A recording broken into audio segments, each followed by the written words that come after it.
Bayangkan, seorang anak kecil di sebuah kota kecil, matanya menatap langit biru dengan mimpi yang mustahil, membangun pesawat terbang buatan bangsanya sendiri.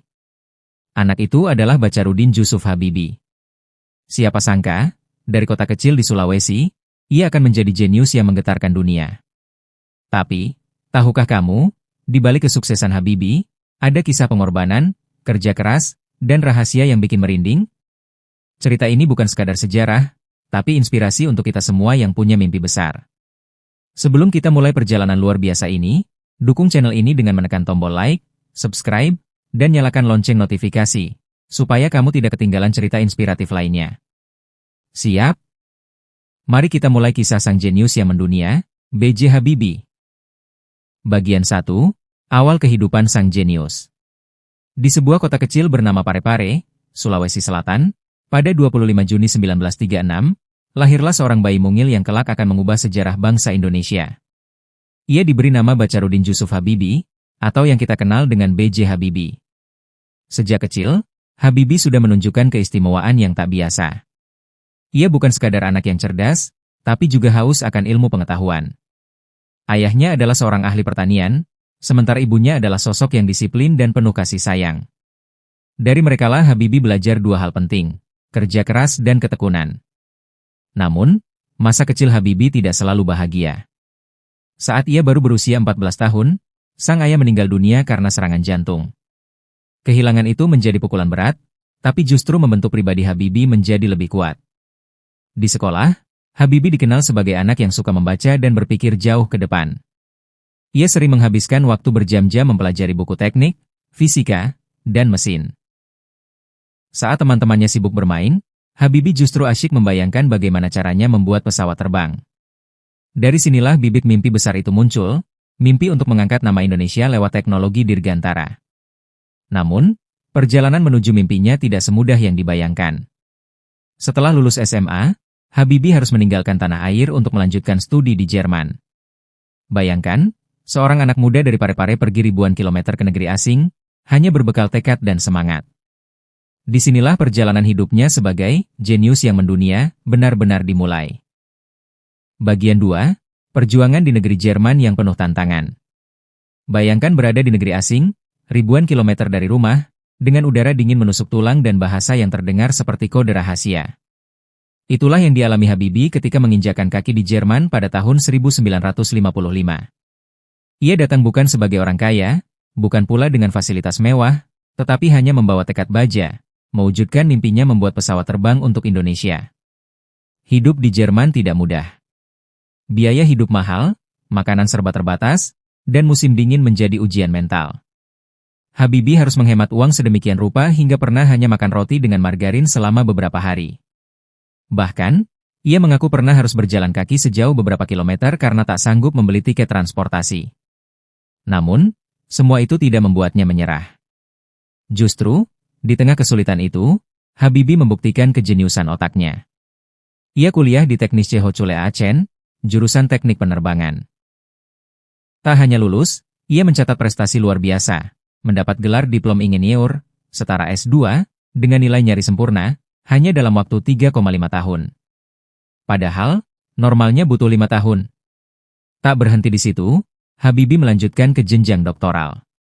Di tengah kesibukannya, ia juga bekerja di perusahaan penerbangan Messerschmitt Bölkow Blohm, MBB, tempat ia menjadi bagian dari tim yang mengembangkan teknologi pesawat terbang tercanggih di dunia.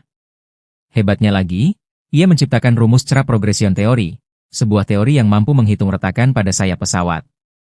Penemuan ini bukan main-main. Teori itu menyelamatkan ribuan nyawa dan digunakan oleh perusahaan penerbangan dunia hingga hari ini. Di balik kejeniusannya, Habibie tetap membawa satu hal yang tidak pernah ia lupakan, cintanya pada Indonesia. Meski karirnya bersinar di Jerman, ia selalu memimpikan satu hal.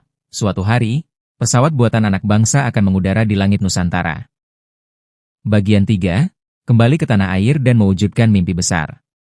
Setelah belasan tahun berkarir di Jerman dan menjadi salah satu insinyur paling dihormati di dunia penerbangan, B.J. Habibie akhirnya membuat keputusan yang menggetarkan, pulang ke Indonesia. Alasannya sederhana, tetapi sangat mulia, ia ingin membangun bangsanya sendiri. Pada tahun 1973, Presiden Soeharto memanggil Habibie untuk kembali dan memimpin pengembangan teknologi di Indonesia. Banyak orang yang meragukan keputusan ini. Ngapain pulang ke negara berkembang? Di sini kariermu cemerlang, begitu kira-kira suara-suara yang ia dengar. Tapi Habibie tidak peduli. Baginya, kejayaan pribadi tidak ada artinya jika negaranya tertinggal. Setibanya di tanah air, Habibie langsung menghadapi tantangan besar. Indonesia saat itu masih jauh dari teknologi canggih. Tidak ada pabrik pesawat, tidak ada SDM yang berpengalaman. Namun, Habibie punya visi yang luar biasa, membangun industri dirgantara Indonesia dari nol. Ia mendirikan IPTN, Industri Pesawat Terbang Nusantara, yang kemudian menjadi PT Dirgantara Indonesia. Bersama timnya, Habibie memulai proyek ambisius, menciptakan pesawat buatan Indonesia. Dan lahirlah N250 Gatot-Kaca, pesawat pertama yang sepenuhnya dirancang dan dibuat oleh putra-putri bangsa. Pada 10 Agustus 1995, pesawat itu berhasil terbang perdana, momen yang membuat seluruh Indonesia bangga.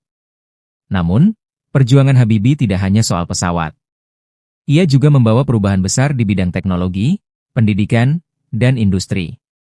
Program beasiswa Habibie yang ia gagas mengirim ribuan anak muda Indonesia untuk belajar di luar negeri. Ia yakin, kemajuan bangsa hanya bisa diraih lewat ilmu pengetahuan. Tapi, siapa sangka, perjalanan Habibie tidak berhenti di situ. Takdir membawanya ke panggung yang lebih besar, politik Indonesia. Sebuah babak yang penuh drama dan sejarah besar akan segera dimulai. Bagian 4. Dari wakil presiden, presiden, hingga legenda yang tak pernah mati. Tahun 1998 adalah tahun yang mengguncang Indonesia. Krisis moneter melanda, demonstrasi terjadi di mana-mana, dan pemerintahan Orde Baru yang sudah berkuasa puluhan tahun akhirnya runtuh. Di tengah kekacauan itu, sosok B.J. Habibie mendadak berada di posisi yang sangat menentukan. Awalnya, ia menjabat sebagai wakil presiden RI. Namun setelah Presiden Soeharto mengundurkan diri pada 21 Mei 1998, Habibie dilantik menjadi Presiden Republik Indonesia ketiga. Banyak yang meragukannya. Ada yang bilang ia hanya presiden transisi, ada pula yang mencibir kemampuan politiknya. Tapi Habibie membuktikan bahwa ia bukan sekadar jenius teknologi, ia juga pemimpin yang berani mengambil keputusan besar. Dalam waktu singkat, Habibie melakukan reformasi besar. Ia membebaskan pers, menghapus dui fungsi ABRI, dan yang paling kontroversial, memberi referendum untuk Timor Timur. Keputusannya ini menuai pro dan kontra, tapi Habibie lebih mengutamakan prinsip demokrasi. Ia ingin Indonesia berubah menjadi negara yang lebih bebas dan adil. Namun, masa kepresidenannya hanya berlangsung 517 hari, terpendek dalam sejarah Indonesia. Meski begitu, warisan yang ia tinggalkan begitu besar. Setelah tidak lagi menjabat sebagai presiden, Habibie kembali menjadi sosok yang menginspirasi jutaan orang. Ia dikenal bukan hanya karena kepintarannya, tetapi juga karena cinta sejatinya kepada Ainun, yang diabadikan dalam film legendaris Habibie Ainun. Kisah cinta mereka mengajarkan bahwa di balik pria jenius, ada wanita luar biasa yang selalu mendukung. B.J. Habibie wafat pada 11 September 2019, dan kepergiannya membuat seluruh Indonesia berduka. Namun, namanya tetap hidup, di buku-buku, di langit yang pernah ia impikan, dan di hati rakyat Indonesia. Ia adalah bukti bahwa mimpi besar, kerja keras, dan cinta pada tanah air bisa mengubah segalanya. Sampai hari ini, Habibie tetap menjadi legenda. Sosok yang membuktikan bahwa jenius bukan hanya tentang kecerdasan, tetapi juga tentang keberanian untuk mengabdi pada bangsa. Bagian 5. Rahasia di balik kejeniusan B.J. Habibie yang bikin merinding. Apa sebenarnya rahasia di balik kejeniusannya? Banyak yang mengira Habibie hanya dilahirkan dengan otak cemerlang, tapi kebenarannya lebih dalam dari itu.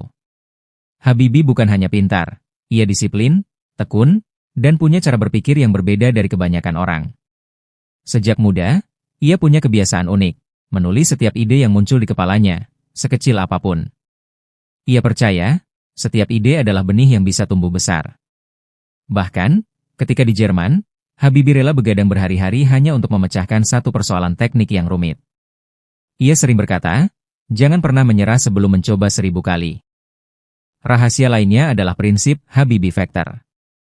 Ia meyakini bahwa keberhasilan tidak hanya berasal dari IQ, tapi juga iman, integritas, dan kerja keras. Inilah yang membuatnya berbeda, ia tidak hanya mengandalkan kecerdasan, tetapi juga hati yang bersih dan niat untuk memberi manfaat. Satu lagi rahasia yang bikin merinding, Habibie selalu menempatkan Indonesia di atas segalanya. Meski bisa hidup mewah di Jerman, ia memilih pulang ke tanah air yang masih tertinggal. Mengapa?